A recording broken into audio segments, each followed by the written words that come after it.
폭식이나 야식을 한 다음날 해야 하는 행동, 어떻게 하면 살이 안 찔까요?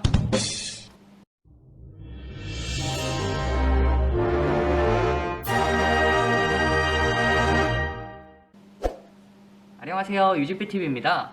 요즘 휴가철이라 급하게 다이어트 하시는 분들 많으시죠? 다이어트 하시는 분들은 아마 공감하실 텐데요. 식단 조절을 하다가 갑작스럽게 올라오는 식욕을 참지 못하고 야식이나 폭식을 한 경험이 한 번쯤은 꼭 있으실 거예요. 사실 저도 그런 일이 가끔 있어요. 이렇게 먹고 나면 다음날 아침에 두근두근한 마음으로 체중을 재보게 되는데요. 그런데 체중을 재보면 어처구니가 없게도 꼭 체중이 1kg 혹은 많게는 2kg 이상 훅 올라가 있죠. 아니, 다이어트를 할 때는 1kg 빼는 것도 엄청나게 힘든데 이게 한 번 좀 많이 먹었다고 해서 이렇게 많이 올라오면 완전 멘붕이 오게 됩니다. 흔히 이런 경우 에이 때려쳐 하면서 다이어트를 포기하게 되는 실수를 하게도 되는데요. 이렇게 급진 체중이 진짜 살이 찐 것일까요? 자, 일단 결론을 먼저 말씀드리자면 이것은 일시적으로 올라온 체중일 가능성이 높습니다. 음식물이 아직 소화가 덜 된 경우 공복에 쟀을 때보다는 당연히 체중이 더 높게 나올 수밖에 없죠. 그리고 살이 찐 것이 아니라 일종의 일시적인 붓기도 포함된 무게로 볼 수 있습니다. 그러니 너무 충격받으실 필요는 없다는 점.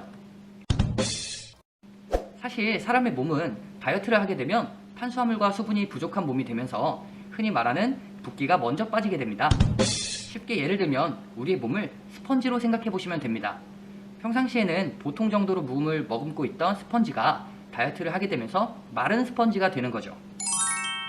자, 이렇게 되면 체중이 일시적으로 빠르게 줄어들게 됩니다. 하지만 아직 사이즈가 줄어든 것은 아니기 때문에 사실 진짜 본격적인 다이어트는 그때부터가 시작인 거죠. 그러나 이렇게 마른 스펀지의 상태에서 폭식으로 갑작스럽게 많은 양의 칼로리와 수분, 염분이 몸 안에 들어오게 되면 우리의 몸은 평상시에 머금을 수 있는 양보다 더 많은 양을 체내에 잡아두려고 하는 성질이 있습니다. 쉽게 말해 붓는다라는 표현이 바로 이런 상황에서 일어나는 것이죠. 그래서 우리의 몸은 마치 물을 아주 많이 머금은 스펀지처럼 무거워지게 됩니다. 하지만 이 또한 일시적인 것뿐입니다. 사실 우리의 체중은 1kg당 약 7,000에서 8,000칼로리의 열량을 포함하고 있는데요. 일반적인 경우 우리가 한 번에 7, 8,000칼로리 이상을 먹을 수는 없을 것입니다. 그 말인즉 최소 2에서 3일간 꾸준히 많이 먹어야 진짜 1kg의 살이 찌게 되는 것이죠. 하지만 만약 이러한 상황에서 빠르게 탈출하지 못한다면 결국 늘어난 체중은 정말 자신의 체중이 될 가능성이 높아진다는 이야기도 됩니다. 다이어트를 하시는 여러분이라면 그런 상황은 원하지 않으시겠죠? 자, 다음날 제가 알려드리는 간단한 몇 가지 방법으로 이러한 상황에서 쉽게 벗어날 수 있습니다. 1번, 음식물이 충분히 소화될 때까지 물을 많이 마셔주시고 음식 섭취를 제한합니다. 다이어트를 하게 되면 소화력이 떨어진 상태에서 갑작스럽게 폭식을 하게 되면서 자극적인 음식을 많이 먹게 되는데요. 물을 많이 마셔주면 음식물의 소화를 도와주고 붓기를 빼주는 역할을 합니다. 따라서 음식물이 충분히 소화가 될 때까지는 다른 음식의 섭취를 삼가하시고 물을 많이 마셔주시기 바랍니다. 저는 야식을 한 경우 다음날 아침을 안 먹고 탄산수를 마시고 있는데요. 그냥 물보다는 탄산수가 소화도 잘 되는 것 같고 정말 좋더라고요. 2번, 다음 첫 끼니는 샐러드를 먹고 그 다음 두 번째 끼니는 단백질 위주로. 만약 시간이 어느 정도 흘러 충분히 소화가 되었고 공복 상태에 들어갔다면 야채가 많은 샐러드를 드셔주세요. 전날 많은 양의 칼로리를 먹었기 때문에 다음날 첫 끼니는 칼로리가 낮은 식사를 해줌으로써 평균 칼로리를 낮추는 방법입니다. 보통의 다이어트의 실패는 하루 많이 먹는 것이 아니라 며칠간 식단을 포기하고 먹는 것에 있습니다. 이를 방지하기 위한 방법으로 다음 첫 끼니에는 샐러드로 가볍게 식사를 해주세요. 그리고 그 다음 식사에는요, 닭가슴살과 같이 지방이 적고 칼로리가 낮은 단백질 위주의 식단을 드셔주시면서 다시 단백질을 보충해주시고 탄수화물이나 지방은 적게 먹도록 해주세요. 저는 보통 아침을 탄산수를 마시고 점심은 샐러드를 먹어주고 있어요.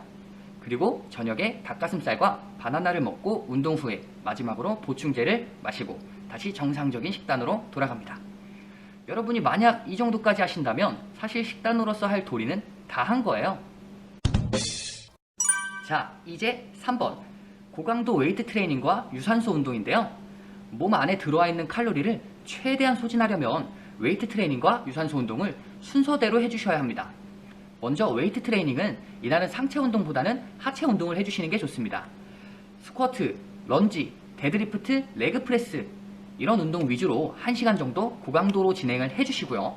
유산소는 러닝머신보다는 사이클을 30에서 40분 정도 호흡이 살짝 가쁘거나 땀이 좀 날 정도로 타주시기 바랍니다.